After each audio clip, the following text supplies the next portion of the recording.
Sir నమస్కారం sir. నమస్తే.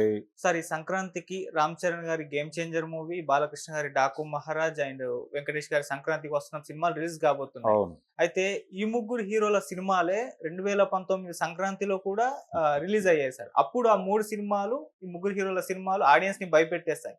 ఇప్పుడు ఆ ప్రమాదం ఉందేమో అని కొంత సోషల్ మీడియాలో పోస్టులు పెడుతున్నారు. ఆ సినిమాలని, ఈ సినిమాలు అంటే కంపేర్ చేస్తూ. కంపారిజన్ వరకు ఓకే గాని, అక్కడ 'వినయ విధేయ రామ'కి నిజానికి ఎక్స్‌పెక్టేషన్స్ ఉన్నాయి. ఓహ్! బోయపాటి శ్రీను మీద అంచనాలున్నాయి. హ్మ్. బోయపాటి శ్రీను కెరియర్ మొత్తం గనక గమనిస్తే, ఆయన ఒక బాలకృష్ణతో హిట్ తీస్తారు.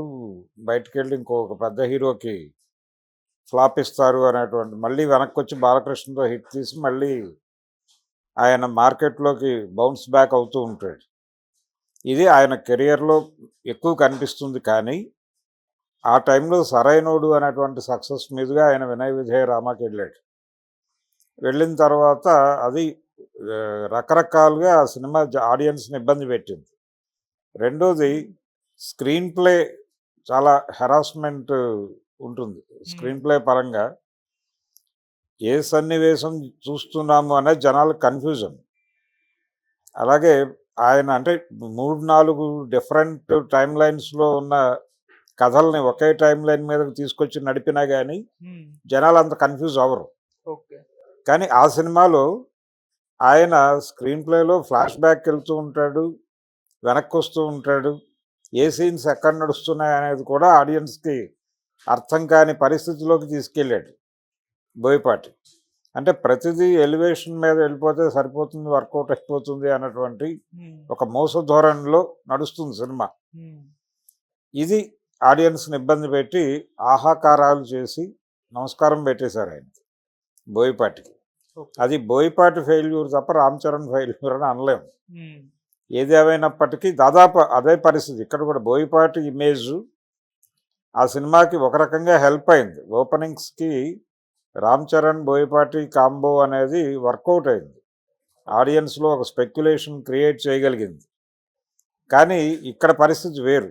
ఇప్పుడు 'గేమ్ చేంజర్' విషయానికొస్తే, ఇక్కడ శంకర్ మీద కొంత ఇబ్బందికరమైనటువంటి పరిస్థితి ఉంది. హ్మ్. అంటే ఆయనకి ప్రీవియస్ మూవీస్ ఏవి ప్రాపర్‌గా ఆడిన సినిమాలు లేవు ఒకటి. రెండోది 'భారతీయుడు 2' అనేది ఇది ఆపి అది దాని షూట్‌కెళ్ళాడాయన. అది చాలా డిజాస్టర్ అవ్వటం అనేది, దాని ప్రభావం ఈ సినిమా మీద ఉంది.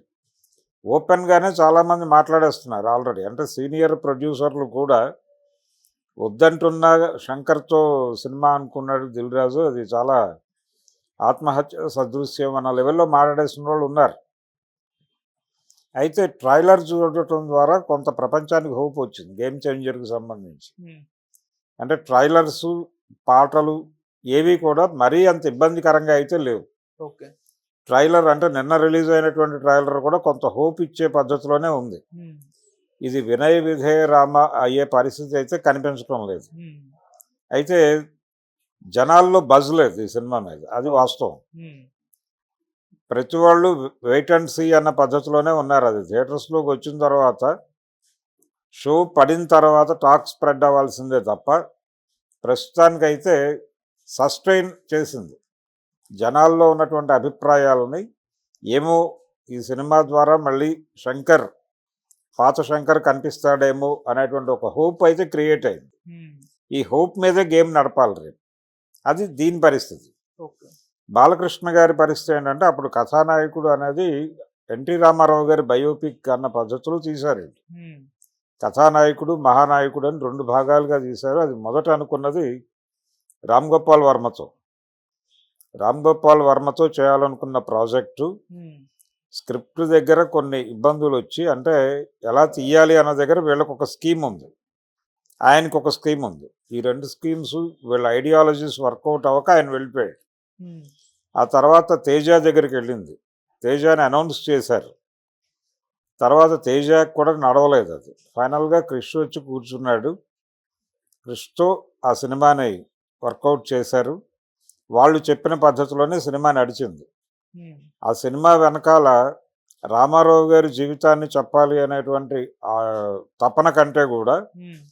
ఎన్టీఆర్ని అడ్డం పెట్టుకొని ప్రస్తుత రాజకీయాన్ని ఎలా మాట్లాడాలి అన్నదానికి ఎక్కువ ప్రాధాన్యత ఇచ్చారు. అంటే ఎన్టీఆర్కి చంద్రబాబుకి ఉన్నటువంటి రిఫ్ట్ ఇవన్నీ రకరకాల వ్యవహారాలు ఉన్నాయి. వీటిని వాళ్ళు ప్రస్తుతం ఉన్నటువంటి పార్టీ విధానాలకు అనుకూలంగాను, ప్రస్తుతం ఉన్న తెలుగుదేశం పార్టీకి అనుకూలంగాను వాటిని షిఫ్ట్ చేసి తీశారు. అది కొన్ని నిజాలని పక్కకు నెట్టేసిన పరిస్థితి. అది ఆ ప్రభావం వల్ల మహానాయకుడు దెబ్బతింది. కథానాయకుడి దగ్గరికి వచ్చేసరికి ఆయన జీవితంలో ఉన్నటువంటి అనేక పోరాటాలు ఉన్నాయి. ఆయన నటుడిగా కూడా చాలా ఫేస్ చేశాడు. ఆయన చాలా ఇబ్బందులు ఎదుర్కొన్నాడు.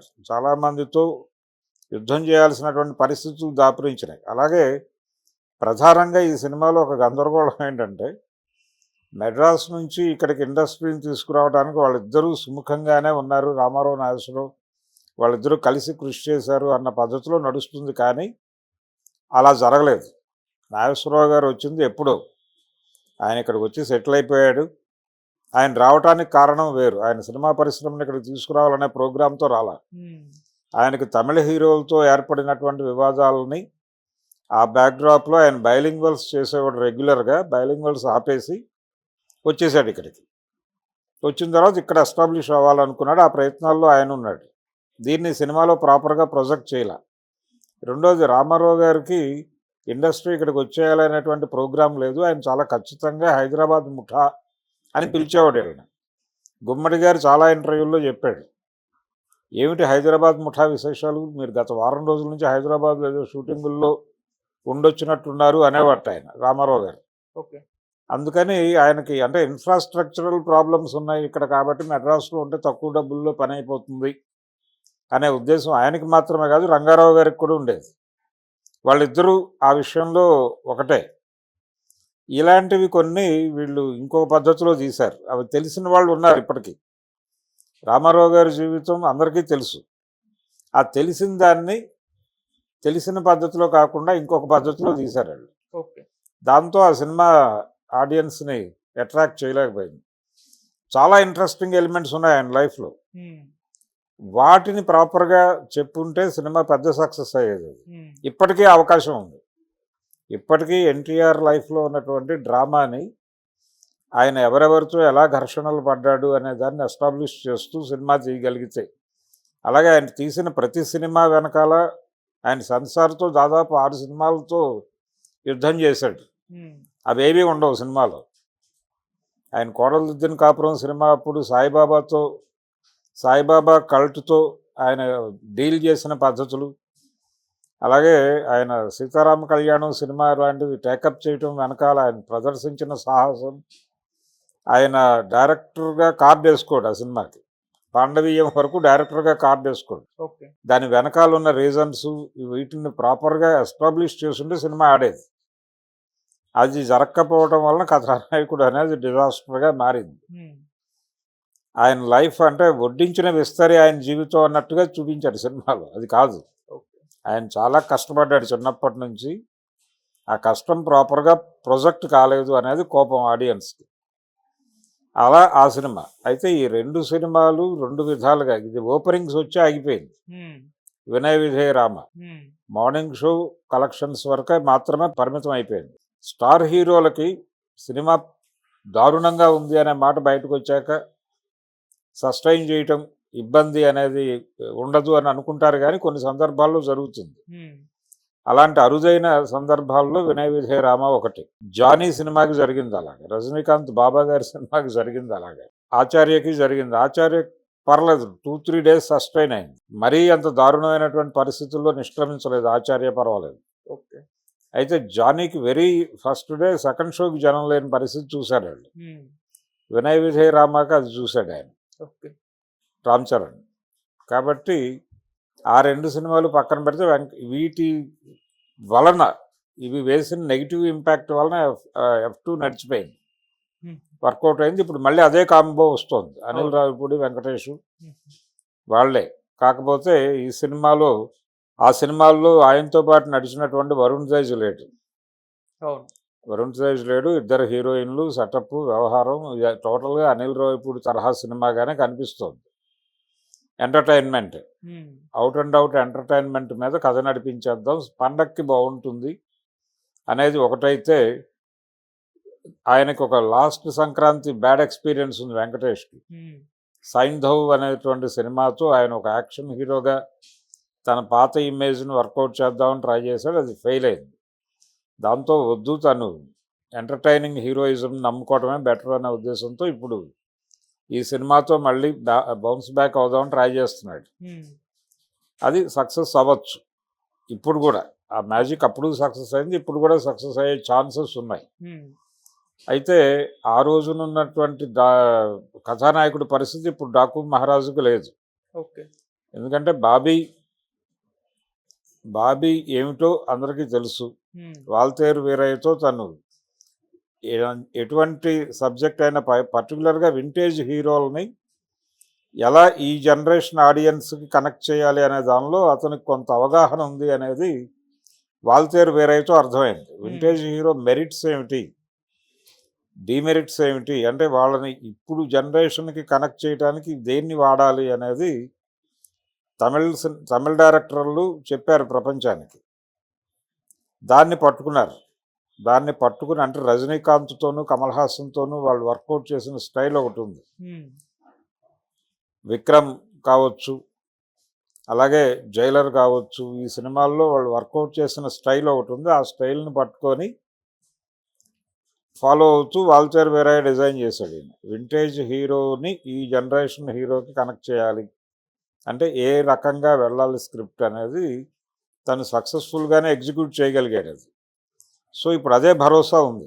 బాలకృష్ణన్ కూడా ఆ లెవెల్లో ప్రొజెక్ట్ చేయగలడు అని, అంతకు మించి వెళ్ళాడని ప్రొడ్యూసర్ గారు చెప్తున్నాడు. ఉమ్, చూద్దాం ఏ లెవెల్లో. అంటే బాలకృష్ణ హ్యాట్రిక్ మీద ఉన్నాడు, ఇప్పుడు సక్సెస్ మీద ఉన్నాడు. ఉమ్, రెండో హ్యాట్రిక్ ఇది ఓపెన్ చేయాలి ఈ సినిమా, అందుకని మంచి ఎక్స్పెక్టేషన్స్ ఉన్నాయి. So okay. ఇప్పుడు వెంకటేష్కి అంత ఈజీ కాకపోవచ్చు. ఆ రోజున వాళ్ళ సినిమాలు ఇబ్బంది పెట్టడం వల్ల అతని సినిమా ఎక్కువ రెవెన్యూ కలెక్ట్ చేయగలిగింది.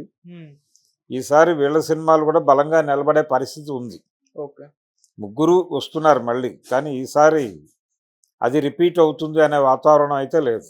ఓకే. ఆ ఫలితాలు రిపీట్ అయ్యే పరిస్థితులు లేవు. ఓకే. ఆ రోజున నిజానికి జనవరిలో కథానాయకుడు, వెంటనే మహానాయకుడు రెండూ రిలీజ్ అయినాయి. ఆ సినిమాలకి ఎంత అవకాశం ఇచ్చారంటే ఉచితంగా చూపించారు కొన్ని చోట్ల. ఉమ్, ఎయిర్ కండిషన్ థియేటర్లో సమ్మర్లో, అంటే ఏప్రిల్ వరకు నడిచింది అది. ఏప్రిల్లో ఎలక్షన్స్, ఉమ్, ఆ టైంలో కూడా జనాలు థియేటర్లోకి వెళ్ళా, ఉచితంగా ప్రదర్శించినా కానీ. ఓకే. కొన్ని చోట్ల లోపలికి వెళ్ళి కూర్చుని నిద్రపోయిన ఆడియన్స్ కూడా తెలుగుదేశానికి ఓటేయలేదు బయటకు వచ్చాక. ఉమ్, వైసీపీ బీభత్సమైన మెజారిటీతో గెలిచింది ఆ ఎన్నికల్లో, 19 ఎలక్షన్లో. ఈ రెండు సినిమాలు డిజాస్టరు, ఎలక్షన్లో టీడీపీ డిజాస్టర్.